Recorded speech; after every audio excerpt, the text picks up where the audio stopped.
有人说风柱就是火爆红辣椒，全程只有这一个表情，比鬼更像鬼，非常讨厌他。但我想说的是，他也曾是个单纯的小正太啊。试想一下，家里除了弟弟，全被变成鬼的妈妈亲手杀了。加入鬼杀队后，最好的朋友也死在了鬼的手里，喜欢的花柱香奈惠又被童魔夺走性命，最后连唯一的弟弟也死在最终决战中。这种人生换谁能不疯？今天继续为大家带来《鬼灭之刃》人物志，不死川石迷。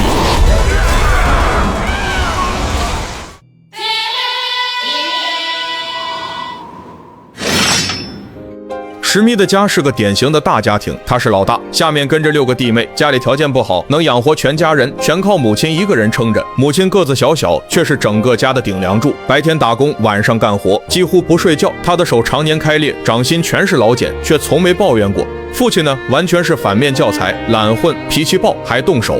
他像个随时会爆炸的火药桶，发起火来，眼睛里都是血丝，手里的拳头和棍子说落就落。每次这种时候，母亲都会第一时间冲过去，用自己的身体挡住孩子，把所有拳脚全接在自己身上。那是石迷最讨厌也最无力的场景。他那时还太小，没有力气去反抗父亲。这样的日子就这么持续着，直到有一天，父亲惹到一个跟他一样混账的人，当场被捅死。那天家里反而静了下来，石迷和二弟玄弥非但没有哭，反而觉得这是报应。他忽然停住，眼神里透着不属于这个年纪的成熟。これからは俺とお前でおふくろと弟たちを守るんだ。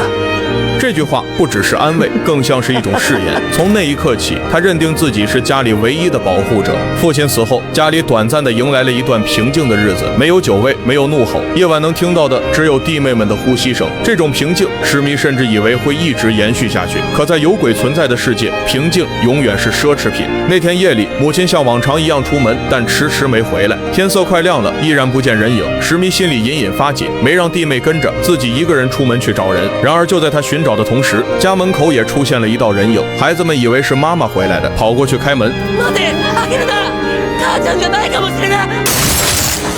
下一秒，弟弟妹妹被当场杀死，那是母亲，她的嘴角全是鲜血，双眼里只有野兽般的饥饿，利爪划破皮肉的声音比惨叫更刺耳，鲜血瞬间溅满地板。玄弥想去救人，却被狠狠抓了一抓，鼻梁当场开裂，血顺着脸流下来，这也是他脸上伤疤的由来。就在这时，石迷冲了进来，他猛地将怪物推到屋外。为了保护玄弥的安全，石迷和怪物一路缠斗，直到天色泛白，第一缕阳光洒落大地。直到此刻，石迷才猛然发觉，这只怪物竟然是母亲。石迷才彻底明白，自己刚刚亲手斩杀了母亲，他的心被撕成了2半。而就在这时，玄弥担心哥哥安全，也追了上来。可映入眼帘的却是拿刀的哥哥和母亲的尸体。他满心的震惊与不解，声嘶力竭地质问：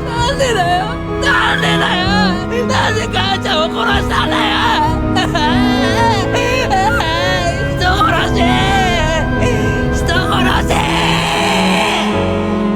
可他不知道，自己的命是哥哥用一刀用亲手斩杀母亲换回来的。那一夜之后，石迷失去了几乎所有的家人，也失去了世界的颜色。随后他开始像孤魂一样流浪，唯一的目的就是杀鬼。他没有加入鬼杀队，一开始只是单枪匹马猎鬼，最大的武器是他的血，吸血。他的战法很简单，割开手臂，让血腥味弥漫开来，然后躲在阴影里等。鬼扑上来时，他会用任何能抓到的武器，菜刀、柴刀，甚至生锈的铁片，硬拼到他们动不了，再拖到阳光下晒死。这种打法换别人早死了10次8次，他却靠着命硬、反应快，还有那股不要命的狠劲活了下来。直到遇见匡进，一个温和、认真、值得信赖的鬼杀队成员。匡进看出他有天赋，也看出他在硬撑，于是收留了他，帮他训练，教他用日轮刀，用呼吸法。在匡进的带领下，石迷第一次感受到了并肩作战的意义。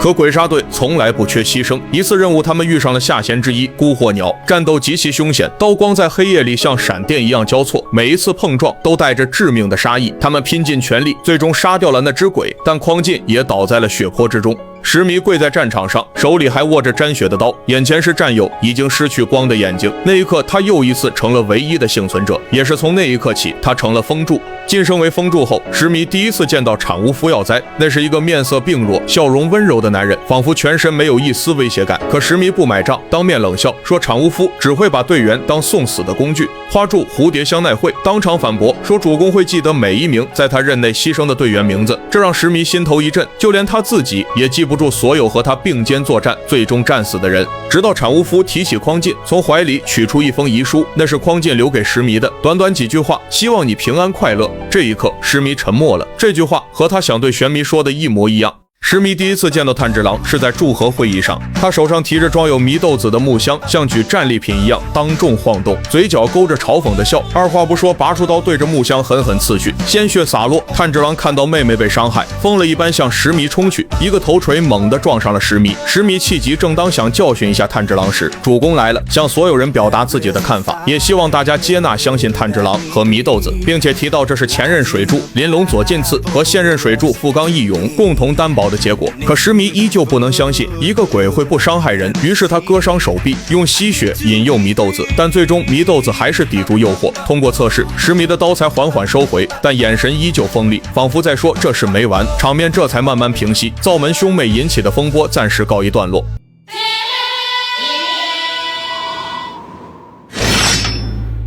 助训练期间，石迷的课程被队员们私下称作无限暴打特训。炭治郎一加入，他就加倍出力，招招往死里打，报的就是当年的一头之仇。第一天结束，炭治郎的脸肿得几乎变了形。就在这时，玄弥找到石迷，想和哥哥好好说几句话，可石迷的回应依旧是带刺的冷漠，甚至听到玄弥和鬼战斗的方式，瞬间暴怒。てめえ、鬼よ！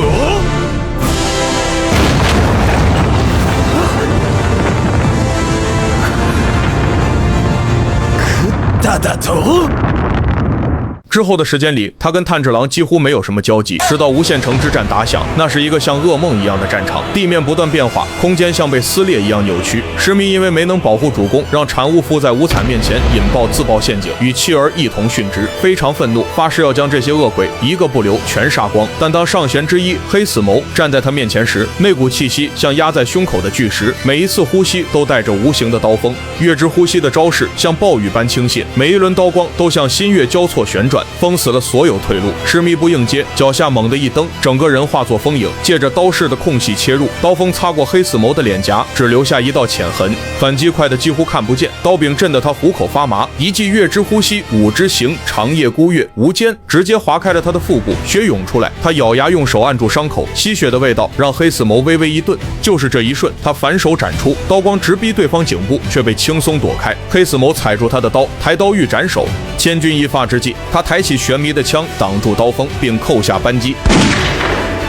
子弹被月刃弹飞，黑死谋刀势不减。就在这时，岩柱行明杀到，锁链缠住黑死谋的刀，将石迷从死亡边缘拽了回来。两人并肩作战，招式间开始出现默契，斩击与锁链交错，逼得黑死谋衣物尽碎。可对方突然全力释放无形斩击，石迷几乎没反应过来。幸好行明用锁链弹开刀锋，才保住了他的双手，但右手的食指和中指还是被削掉。重伤的无一郎加入战局，配合行明与石迷，终于在玄弥的血鬼术压制下找到了机会。行明的流星锤与石迷的刀同时进入鹤刀状态，两人合力，黑死谋的头颅终于被砍下。然而敌人执念太深，竟在脖子处重新长出头颅。无一郎和玄弥已经濒死，却用尽最后的力气发动攻击，鹤刀刺入，血鬼术缠绕，黑死谋的身体开始崩坏，不能让他们白白牺牲。行明的吼声让石迷彻底失控，他像暴风一样接连出刀，直到黑死谋化作灰烬。战斗结束，他才发现玄弥的身体开始崩解，像照到了阳光的鬼一样，一点一点化为灰烬。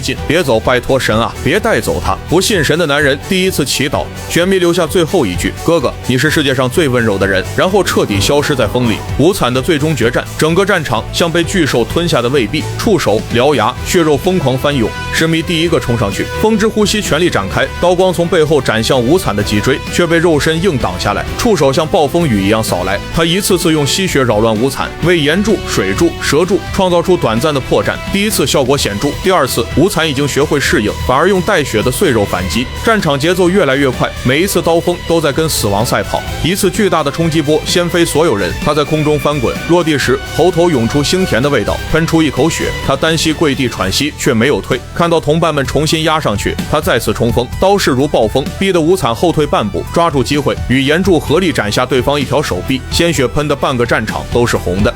天色渐亮，无惨暴走，化作庞大的畸形肉团，试图用厚实的血肉撑到日出。石迷踩着断臂冲上去，一刀又一刀劈开肉壁，鲜血和粘液糊满脸，刺痛眼睛也不眨一下。太阳跳出地平线的那一刻，无惨发出刺耳的嘶吼，身躯在烈阳下崩解化灰。风吹过，战场陷入短暂的寂静，只剩下沉重的喘息声。这一仗他们赢了。鬼杀队解散后，石迷变得安静了许多。曾经冷若冰霜对待祢豆子的他，会轻轻摸他的头，真心祝他幸福。那一刻，他的笑容很像记忆中的母亲，温柔却藏着深深的疼。